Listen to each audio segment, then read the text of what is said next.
All right, I'm here at IMG Academy. We talked to some of the prospects coming in the NBA draft this year. We want to talk about maybe some of the programs, some of the things you do with these guys pre-draft, and kind of run down that. Yeah, I'm Dan Bardo from IMG. I'm the lead trainer for this program, and I think with our comprehensive stuff from 8 a.m. to 8 p.m., we really get guys ready for the draft better than anybody in the country or basically the world. Everything from waking up early, making sure they're right at breakfast, to making sure whenever we get our performance training off the ground that we're addressing every need that they have for changing their body. The college season ends, they need to change their body. They need to add weight, they need to get more balanced, they need to rehab an injury. We take care of that first.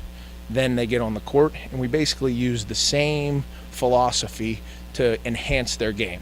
Our job's not to get them ready for the draft. Our job's to move them up in the draft, and that's what the morning session's all about. The afternoon, it's all about competition. Well, yeah, and that's what we were talking about earlier. We were talking about some of the guys going through 5-on-5 last night. I have an opportunity to play against some different people besides the same college guys for the 3 or 4 years. Right. Talk about how that helps them be able to get on the court with some different guys and really see where their game's at right now. Well, I'm talking to Alex Kirk just a couple minutes ago. One thing he mentioned was he was able to bang against Jarnell and Patrick for a couple weeks, and that was a lot different than being at New Mexico with his teammates. And when he got to the combine, he was obviously physically ready to go against guys not only quicker than him, but also stronger than him, which helped him perform well. Some of the guys talked earlier about how the program is set up. Like you said, they said you keep them really accountable for their actions, whether it's being late, being on time, maybe changing around some of the times to keep them on their toes. What are you teaching them as far as preparation for the next level that has nothing to do with being on the basketball court? Not only does the accountability cost you money at the NBA level, so we want to try to save them as much money as possible, but let's face it, college stars are allowed to get away with a little bit more. We're not going to ever make them perfect, but they need to understand that over the next 2 years, even if they're drafted, if they're not taking every detail serious, then they do have a chance of being out of the NBA as a drafted player.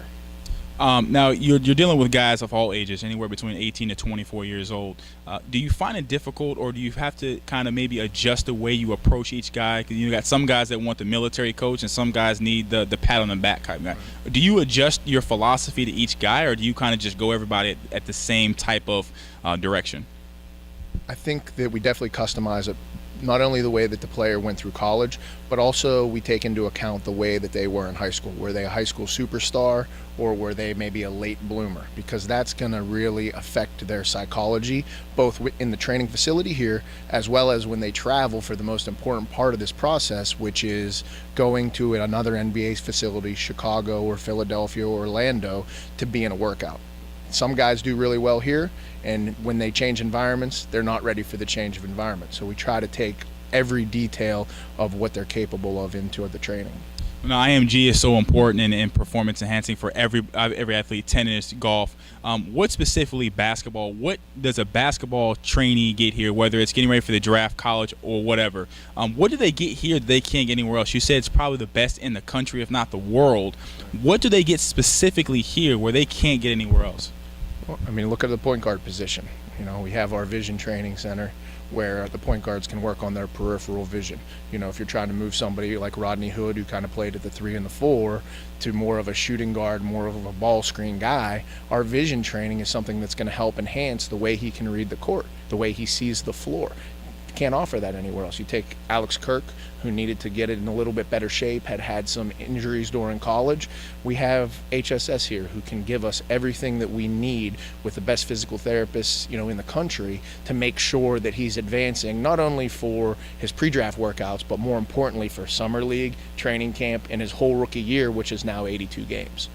Gotcha. And before we get you out of here, like I said, you've done a great job with the guys here. You said you've been in about 10 years. Right. What have you learned in the last 10 years as far as preparing these guys to get ready? Because everyone grows. No matter what field you're in, you grow as you go along. What are you better at now, or more accustomed to doing now that maybe you weren't 10 years ago when you actually first started doing training? I think one of the major issues is that the collective bargaining agreement affects everything. So in the 10 years, we're now into a new phase of the new collective bargaining agreement, which enhances how long a contract is versus how short a contract is. So the pressure on these young players is higher than ever. 10 years ago, if you were drafted, you were set for a couple years. Teams were going to develop you. Now, as a trainer, you literally have a short window to get guys ready for a make or break, because the D League's right there with other prospects coming. Europe and other international players are coming, and they have a shorter window with the teams in control. And I think every day is way more important than it was 10 years ago. Yeah, gotcha. That's absolutely right. And like you said earlier, you're so much in stock into these guys and these young guys and development for the next level. Dan Bartle here, IMG Academy, does a great job. I sat through this morning. I was tired just watching these guys. I appreciate the time, and good luck for the rest of the draft for the guys, and we'll talk to you soon. Okay. All right. Thanks.